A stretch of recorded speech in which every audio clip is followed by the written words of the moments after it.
assimetria, ou ela é uma falha de mercado, melhor, uma falha de mercado, que está presente aí nas economias contemporâneas com mais força do que nós podemos imaginar. Vamos agora ao segundo tópico, economia política. Vamos ver o que o Menkyu nos reservou. Como vimos, os mercados por si sós nem sempre atingem uma alocação desejável dos recursos. Quando julgamos se o resultado de mercado é ineficiente ou injusto, pode ser a oportunidade para o governo entrar e melhorar a situação. Mas, antes de adotarmos um governo ativista, precisamos considerar mais um fato. O governo ele também é uma instituição imperfeita. O campo da economia política, portanto, por vezes chamado campo da escolha pública, aplica os métodos da economia para estudar como o governo funciona. Então, aqui o Menkyu coloca essa seção para adicionar, ainda que de maneira um pouco mais difícil, essa questão de que, ainda que a gente considere que estamos numa economia capitalista de mercado, onde a gente sempre aposta que o mercado seja capaz de resolver tudo, é preciso reconhecer que ineficiências e injustiças, elas ocorrem em todas as economias, até as economias mais ricas. E, portanto, o governo tem aí uma circunstância para interferir, tentando melhorar a situação. É claro que o governo é uma instituição imperfeita e pode errar, mas o governo tenta se meter nesta situação de forma a, portanto, melhorar a sua situação. O paradoxo eleitoral de Condorcet. A maioria das sociedades avançadas, portanto, usa os princípios democráticos para estabelecer políticas governamentais. Quando uma cidade está decidindo entre dois locais para a construção de um novo parque, por exemplo, há uma maneira simples de escolher.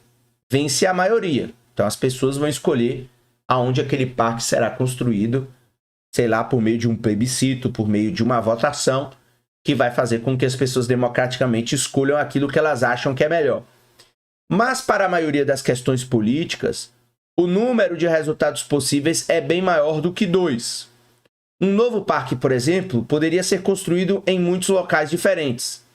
Nesse caso, como observou o Marquês de Condorcet, um teórico político francês do século XVIII, a democracia pode ter algumas dificuldades para escolher o melhor resultado. Suponha, por exemplo, que haja 3 resultados possíveis, chamados A, B e C, e que haja 3 tipos de eleitores com as preferências indicadas na tabela 1. O prefeito da cidade quer agregar essas preferências individuais em preferências da sociedade como um todo. Como é que ele deve, portanto, proceder? Como é que ele deve agir? De início, ele poderia experimentar agregar votos em pares. Se pedir aos eleitores que escolham entre B e C, os eleitores dos tipos 1 e 2 votarão em B, ficando B com a maioria. Se então pedir aos eleitores que escolham entre A e B, os eleitores do tipo 1 e 3 escolherão A, dando a essa opção a maioria. Observando que A vence B e B vence C, o prefeito poderia concluir que A é a escolha dos eleitores. Então, aqui já tem a questão, já tem o fato de que, muitas vezes, na realidade concreta, é difícil o estabelecimento de certas políticas públicas por meio, digamos, de plebiscitos, porque justamente existe um conflito entre várias opções, e isso geraria, portanto, uma grande dificuldade em torno de uma determinada escolha, portanto, uma escolha econômica. Como vimos aqui, é fundamental, vamos dar aqui só um retorno aqui.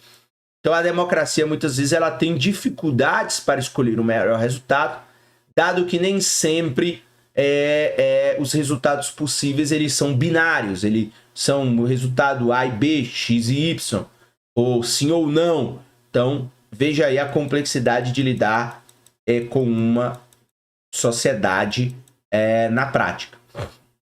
Mas espere. Suponha que o prefeito peça, então, que os eleitores escolham entre A e C. Nesse caso, os eleitores 2 e 3 escolherão C, dando a essa opção a maioria dos votos. Ou seja, nas eleições majoritárias em pares, A vence B, B vence C e C vence A. Normalmente, a expectativa seria de que as preferências apresentassem uma propriedade chamada transitividade. Se A é preferido a B, B é preferível a C, então seria de esperar que A fosse preferível a C. Portanto, aí está o paradoxo de Condorcet, que os resultados democráticos nem sempre obedecem a essa propriedade, a propriedade da transitividade. Então, o paradoxo de Condorcet é que os resultados democráticos nem sempre obedecem a essa propriedade. A votação em pares pode produzir preferências transitivas para uma sociedade, mas como mostra o exemplo da tabela, não há nada que garanta que ela o faça. Uma implicação do paradoxo de Condorcet é que a ordem em que as coisas são votadas pode afetar também o resultado, ou seja, você pode induzir essa população a votar de uma maneira, digamos, incorreta. Se o prefeito sugerir escolher primeiro entre A e B, então comparar o vencedor com C, a cidade acabará por escolher C. Mas se os eleitores escolherem primeiro B e C, e depois compararem o vencedor com A cidade escolherá A. E se os eleitores primeiros escolherem A e C e depois compararem o vencedor B, a cidade escolherá B. Portanto, veja que nesse paradoxo, né, desse marquês francês, a forma como você pergunta, a forma como você pesquisa ou como você sugere o voto pode induzir a resultados finais diferentes. O paradoxo de Condorcet nos ensina duas lições, portanto.